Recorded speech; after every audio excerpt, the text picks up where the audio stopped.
சரவண பவ. ஒருவாய் அருவாய் உளதாய் இளதாய் மறுவாய் மலராய் மணியாய் ஒளியாய் கருவாய் உயிராய் கதியாய் விதியாய் குருவாய் வருவாய் அருள்வாய் குகனே. நண்பர்கள் அனைவருக்கும் வணக்கம். நான் ஆதித்ய சொர்ணலட்சுமி பேசுறேன். இந்த பதிவு கார்த்திகை மாதம் நடைபெறவிருக்கும் பொதுவான பலன்களை ராசி பலனாக காணவிருக்கிறோம். வளராக திருச்செந்தூர் வீட்டிற்கும் முருகப்பெருமானின் பொற்பாத கமலங்களையும் என் அன்னை வாராகியின் பாதங்களை பணிந்தும் 12 ராசிக்கும் இந்த மாதம் என்ன மாதிரியான சிறப்பான நிகழ்வுகள் நடக்கவிருக்குது என்பதை 12 பதிவுகளாக துல்லியமான பலன்களாக காணப்படுறோம். கார்த்திகை மாதனால ரொம்ப விசேஷமான மாதம். இறை வழிபாட்டிற்கு, சுப நிகழ்ச்சிகளுக்கு கார்த்திகை மாதம் செய்யக்கூடிய திருமணங்கள் மிக சிறப்பாக இருக்கும்.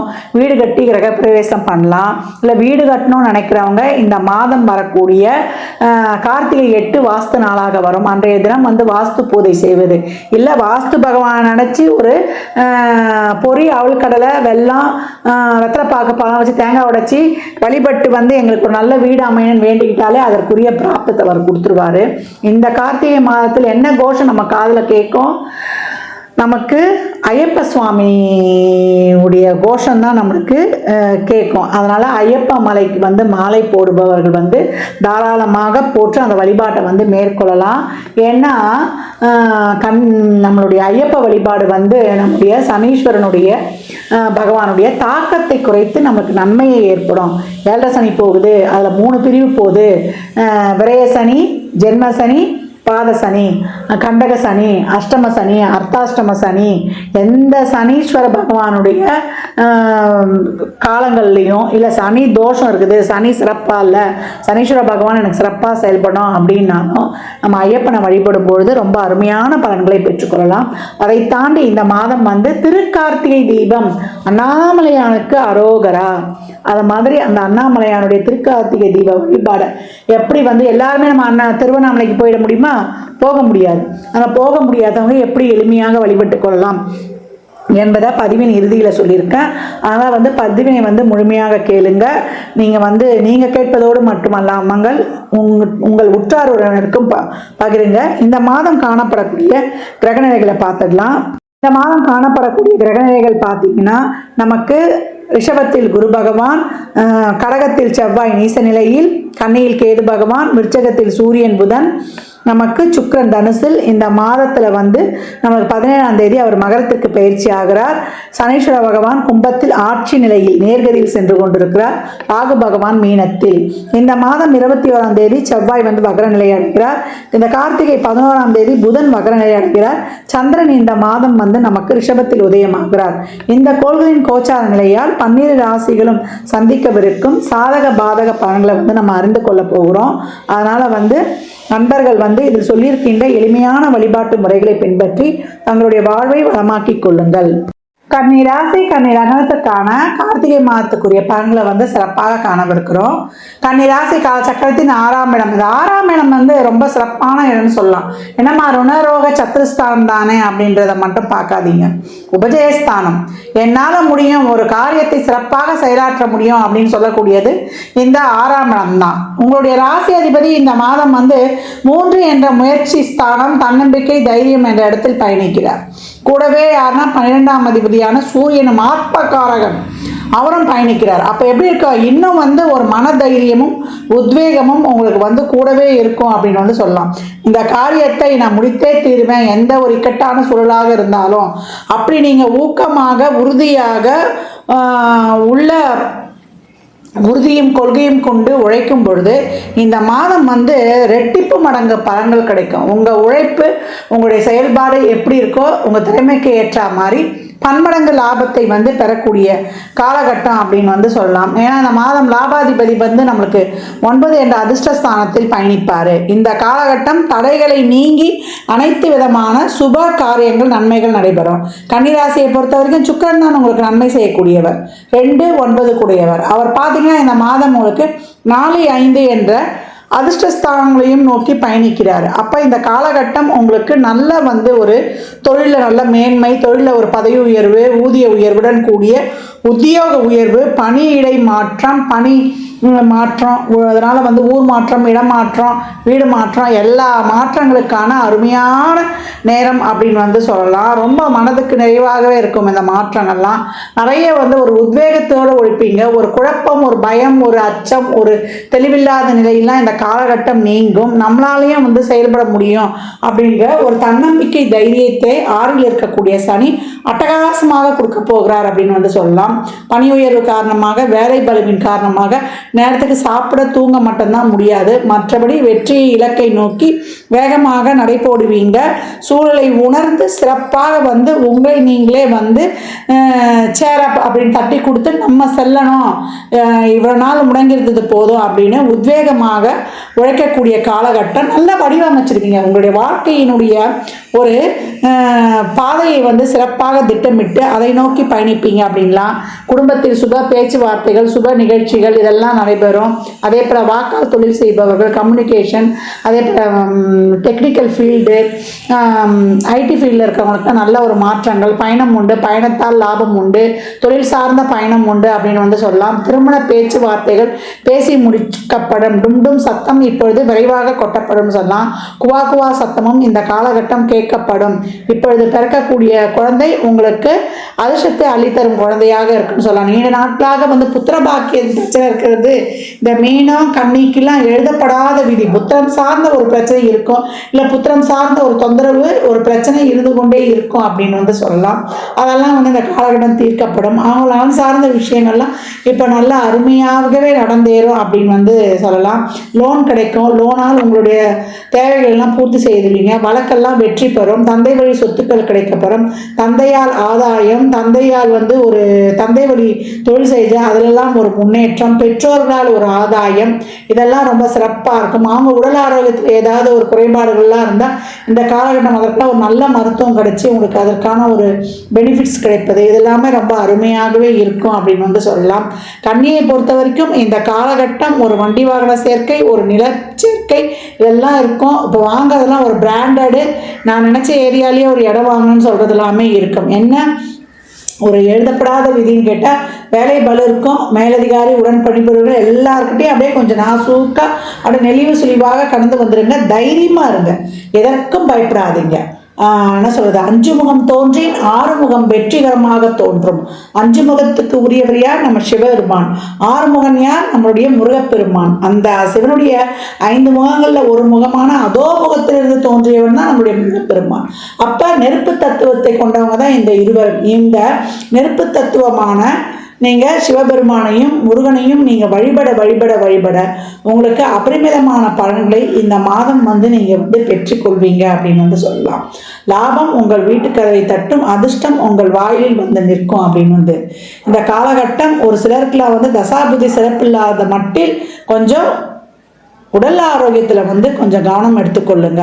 மற்றபடி உங்களுக்கு நடக்க வேண்டிய அனைத்து விதமான நன்மைகள், ஒரு இடம் வாங்குறதாக இருக்கட்டும், ஒரு வண்டி வாகனமாக இருக்கட்டும், ஒரு குழந்தை பாக்கியமாக இருக்கட்டும், ஒரு திருமண பேச்சாக இருக்கட்டும், காதல் இணைந்து கிணித்து கற்கண்டாய் தித்தித்து கல்யாணம் என்ற ஒரு பந்தத்தில் போய் இருக்கை இணையும் சொல்லலாம். புதிய காதல் மலரும். பிரேக்கப் ஆனாலும் அந்த காதல்கள் ஒன்று சேரும். இல்லைன்னா இன்னொரு காதல் மலர்வதற்கும் வாய்ப்பு, 2வது திருமணம் நடைபெறக்கூடிய வாய்ப்பு. மன வாழ்க்கை சரியில்லாதவர்களுக்கு எங்களுக்கும் ஒரு வாழ்வு உண்டா, இனிமேலாவது எங்களுடைய வாழ்வில் ஒரு தாமரை மலருமானா கண்டிப்பாக மலரும். ஒரு நல்ல ஒரு மன வாழ்க்கை உங்களுக்கு வந்து உங்க இதயத்துல வந்து மகாலட்சுமியை குடியிருக்கிற மாதிரி ஒரு நல்ல வரன் வரும். இந்த காலகட்டம் நிறைய சிக்கல்கள் போகும் கன்னிராசியை பொறுத்த வரைக்கும். இப்போ தசாபதிலாம் சிறப்பு இல்லைன்னா தேவையில்லாத வாக்குவாதங்களையும் குறைத்து கொள்ளுங்கள். அதையும் உங்களுக்கு எங்க சொல்கிறேன். அதனால் சூழல் தெரிஞ்சிடும். இந்த மாதம் வந்து இவ்வளோ நாள் இருந்தால் தப்பை பண்ணாமல் பொறுமையாக நிதானமாக, குருநாளே மௌனம்தான். அப்போ பாக்கியம் கிடைக்கணும்னா நீங்கள் என்ன பண்ணணும்? மௌனமாக இருந்து அப்படியே ஸ்ரத்தையாக இருந்து, எப்படி புலி எப்படி வேட்டையாட தெரியுங்கன்னா, அது வந்து இப்போ ஒரு வேட்டையாட போகுதுன்னு நினச்சிங்கன்னா அதற்கு 4 மணி நேரத்துக்கு முன்னாடியே உட்காந்து ஸ்கெட்சு போட்டுருமா. அடித்த வேட்டையாடிய தடம் தெரியாது. மற்ற விலங்குலாம் வேட்டையாடிச்சுன்னா அங்கேயே தின்னுட்டு அப்படியே போட்டுரும். ஆனால் இது மட்டும் அப்படியே அடித்து அப்படியே லாவாக தூக்கிட்டு எடுத்துகிட்டு போயிடும் அவருடைய இடத்துக்கு. அவங்களுக்கு வேட்டையாடின தடமே தெரியாது. அந்த மாதிரி காத்திருந்து ஸ்கெட்சு போட்டு உங்களுடைய வெற்றிகளை வந்து தடம் பிறகாமல் பதித்துக் கொள்வீர்கள், தடம் பதிப்பீர்கள் அப்படின்னு வந்து சொல்லலாம். உங்கள் வாழ்வில் இலக்கை நோக்கி. அதனால் இனிமே கனிவான காலங்களையும் என்ன சொல்கிறது, சிகரத்தை நோக்கி செயல்படும் காலமாகவே இருக்குது. இப்போ நீங்கள் வந்து காரிய தடைகள்லாம் இருக்குது, எங்களுக்கு ஒரு டிப்ரெஷனாக இருக்குது அப்படின்றாங்கன்னா விநாயகர் வழிபாடும் துர்கை வழிபாடும் வைத்து கொள்ளுங்க. எப்போ வந்து ஒரு எலுமிச்சம் பழம், அதுதான் வெற்றிக்கனி, அதை கோயில்களில் வாங்கி கொடுப்பதோ இல்லை நீங்கள் வந்து அதை ஞாயிற்றுக்கிழமைகளில் வந்து அங்கே அம்பாள் பாதத்தில் வைத்து வாங்குறதோ இல்லை வெள்ளிக்கிழமை வாங்குறதோ இல்லை செவ்வாய்க்கிழமை வாங்குறதோ உங்கள் விருப்பம். அது எந்த ஞாயிறு, வெள்ளி, செவ்வாய், வியாழன், இந்த 4 நாளில் ஏதாவது ஒரு நாள் வாங்கி அந்த கனியை வந்து நம்ம வச்சுக்கணும். அங்கே ஒரு குங்குமமும் மஞ்சளும் கோயிலுக்கு வாங்கி கொடுத்து கூட ஒரு 3 எலுமிச்சங்கனி அங்கே வாங்கி கொடுத்துருங்க.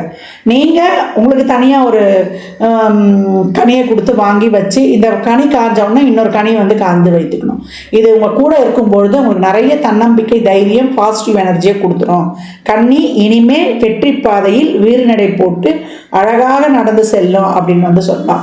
நீங்கள் போகிற பாதையில் உங்களுக்கான மதிப்பு, மரியாதை இதெல்லாம் வந்து ரொம்ப சிறப்பாக கைகூடும். அடுத்து வரக்கூடிய கிரக நகர்வுகளும் உங்களுக்கு அருமையாக இருக்குது. 25ல் ஒரு சிறப்பான எதிர்காலம் உங்களுக்காகவே காத்திருக்குது அப்படின்னு வந்து சொல்லலாம். கன்னி ராசி லக்னக்கார நண்பர்களுக்கு என் மனமார்ந்த வாழ்த்துக்களை தெரிவித்துக் கொள்கிறேன். இந்த பலன்கள்லாம் கோள்களின் கோச்சார நகரை வைத்து சொல்லப்பட்டிருக்கு. உங்கள் சுய ஜாதகத்தில் இப்போ நீங்கள் எதை நோக்கி வந்து முன்னேற போகிறீங்க, அது பொருளாதாரம் சார்ந்தா இல்லை உறவுகள் சார்ந்தா என்பதெல்லாம் உங்கள் சுய ஜாதகத்தை ஆய்வு செய்வதன் மூலம் மட்டுமே நாம் தெல்ல தெளிவாக அறிந்து கொள்ள முடியும். 12 ராசிக்காரர்களும் இந்த கார்த்திகை மாதத்தில் நம்ம செய்யக்கூடிய வழிபாடு என்னன்னு கேட்டிங்கன்னா, கார்த்திகை மாதம் ஆரம்பித்த உடனே நம்ம இல்லங்களில் வீட்டுக்கு வெளியே 2 தீபங்களை ஏற்றிடணும். அந்த மாதம் முழுவதுமே வந்து தீபங்களை ஏற்றி வழிபடுவது ரொம்ப சிறப்பான பலன்களை தரும். ஏன்னா அதனால தான் கார்த்திகை மாதத்துக்கு விளக்கிடும் மாதன்ற தனி சிறப்பு இருக்குது. இந்த கார்த்திகை மாதத்தில் வரக்கூடிய திருவண்ணாமலை தீபம் தான் நம்ம வந்து எல்லோரும் 3 நாட்கள் வந்து இல்லங்களில் வந்து விளக்கேற்றி வழிபடுவோம். அதற்கு முன்னாள் நாள் வரக்கூடியது பரணி தீபம். பரணி தீபம் வந்து 12/12/2024 வியாழக்கிழமை அன்று பரணி தீப வழிபாடு செய்யலாம். அந்த பரணி தீபம் அன்று சிவபெருமானை நோக்கி நம்ம வழிபடும் பொழுது நம்மளுடைய சந்ததியினர், நம்முடைய முன்னோர்களும் சரி, இனிமேல் வரக்கூடிய நம்முடைய சந்ததியினர்கள் அனைவரும் யமலோகத்திலேயோ அல்லது நம்ம யம வாதனையிலிருந்தோ விடுபடலாம். அதுதான் வந்து நம்மளுக்கு யம தர்ம ராஜாவே நம்மளுக்கு இந்த வழிபாடை செய்ய சொல்லியிருக்கிறாரு. நம்ம இறந்த பிறகு மேல் லோகத்தில் போய் கஷ்டப்படாமல் இருக்கிறதுக்கும், பூலோகத்தில் இறக்கிறதுக்கு முன்னாடி யம வாதனையிலிருந்து விடுபடுறதுக்கும் அந்த பரணி நட்சத்திரம் வரும் அன்னைக்கு மாலை 6 மணிக்கு மேலே வாசலில் எப்போ ஏற்றுற மாதிரி 2 தீபம் ஏற்றிட்டு வீட்டுக்குள்ள 5 நெய் தீபங்களை ஏற்றணும்.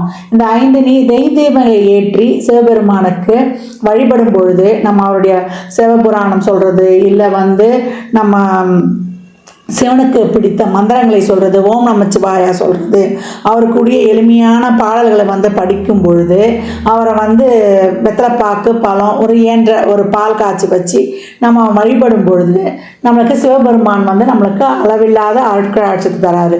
ஒரு சிலர் வந்து 2 நாளும் விரதம் இருப்பாங்க. இயலாதவர்கள் வந்து நம்ம பரணி நட்சத்திரம் அன்று காலை மதியம்லாம் உணவு எடுத்துக்கலாம். நைட்டு மட்டும் நம்ம வந்து உணவு எடுத்துக்கொள்ளக்கூடாது. ஒரு எளிமையான உணவு எடுத்துக்கலாம். மறுநாள் வந்து கார்த்திகை தீபம் அன்று நம்ம விரதம் இருந்து மாலையில் தீபம் எடுத்த உடனே விரதத்தை வந்து விட்டுடலாம். இந்த மாதிரி வந்து நம்ம வழிபாடு செய்யும் பொழுது இந்த பரணி தீபத்தை வந்து, ஏன்னா இந்த 5 தீபம் என்ன வந்து விசேஷம் கேட்டிங்கன்னா, பஞ்சபூதங்கள் வந்து சரியாக இயங்கணும். வெளியில் இருக்கக்கூடிய பஞ்சபூதங்கள் நிலம், நீர், நெருப்பு, காற்று, மழை அளவாக பொழியணும், காற்று அளவாக வீசணும், நம்மளுக்கு சூரியனுடைய வெப்பம் வந்து நம்மளுக்கு அளவாக வந்து நம்மளுக்கு கொடுக்கணும். இந்த மாதிரி வெளியில் இருக்கிற பஞ்சபூதமும் சரியாக இயங்கணும். அதே பஞ்சபூதம் நம்ம உடலுக்குள்ளேயே இருக்குது. அண்டத்தில் இருப்பது தான் நம்ம பிண்டத்திலே இருக்குதுன்னு திருமூலரும் சொல்லியிருக்கிறார். அப்போ நம்ம உடலுக்குள்ளே இருக்கிற பஞ்சபூதங்களும் சரியாக இயங்கும் போது தான் நம்ம உடலானது ஒரு சீராக இயங்கும் இருக்குது.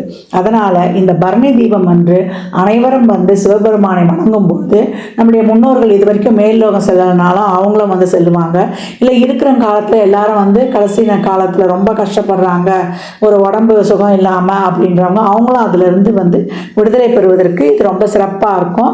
கடைசி காலத்தில் வந்து அவங்க சிரமம் இல்லாமல் இறைவனடி சேர்வதற்கும் இந்த வழிபாடு நம்ம சந்ததியில் வரக்கூடியவர்கள் இதுக்கு முன்னாடி இருந்தாலும் சரி, இனி வரக்கூடிய எல்லா தலைமுறையும் சிறப்பாக வாழ்வாங்க என்பதற்காக எந்த ஒரு வேதனையும் இல்லாமல் சிறப்பாக அவங்க வாழ்நாளில் இறப்பதற்கு முன்னும் பின்னும் வந்து அவங்க வாழ்வதற்கான ஒரு சிறப்பான வரத்தை வந்து சிவபெருமான் கொடுப்பாரு அப்படின்னு வந்து நம்ம நினச்சி இந்த விரதத்தை வந்து மேற்கொள்கிறோம். நம்ம அப்படி இல்லையா அன்றைய நேரம் உள்ளன்போடு சிவனை வந்து தீபம் ஏற்றி வழிபட்டாலே போதுமானது. மறுநாள் வரக்கூடிய கார்த்திகை தீபம் என்னைக்கு வருதுன்னா 13/12/2024 வெள்ளிக்கிழமை அன்றைய மாலை வந்து நம்ம கார்த்திகை தீபம் வந்து வீட்டில் வந்து நிறைய விளக்கேற்றுவோம்.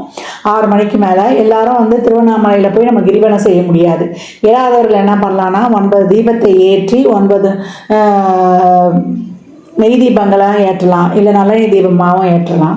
ஏற்றி நம்ம வந்து அதை வந்து 27 முறை வரம் வந்து அண்ணாமலையானுக்கு அரோகரான்னு சொல்லிட்டு நம்ம அதை மனதார நினைத்து நம்ம வேண்டிக் கொள்ளும் போது திருவண்ணாமலையை கிரிவலம் வந்த பலன் கிடைக்கும். அன்றைய தினங்களில் வந்து யார் யாருக்கு என்னென்ன உணவு வந்து அன்னதானம் செய்ய முடியுமோ தாராளமாக செய்யலாம்.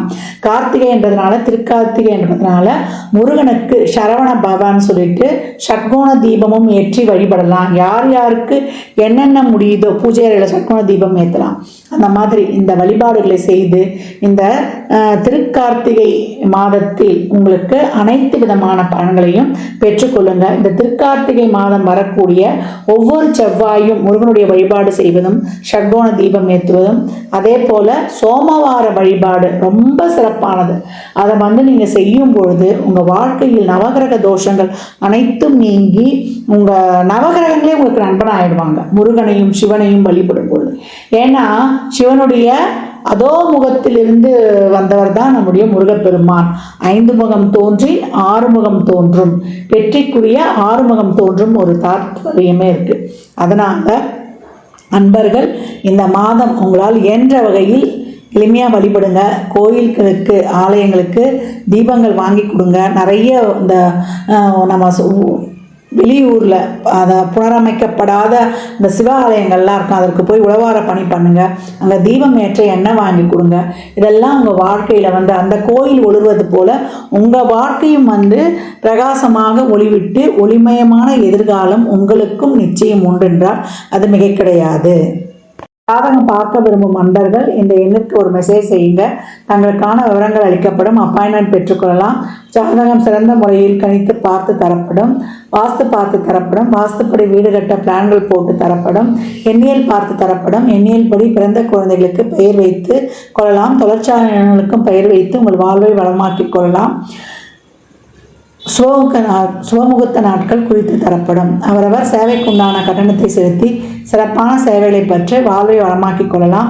மற்றும் ஒரு சிறப்பான பதிவில் சந்திக்கும் வரை தங்களிடமிருந்து விடைபெற்றுக் கொள்வது ஆதித்ய சொர்ணலக்ஷ்மி. மிக்க நன்றிகள். வாழ்க வளமுடன். நற்பவி நற்செவி இறையருளால் அனைத்தும் நிறைவாகட்டும்.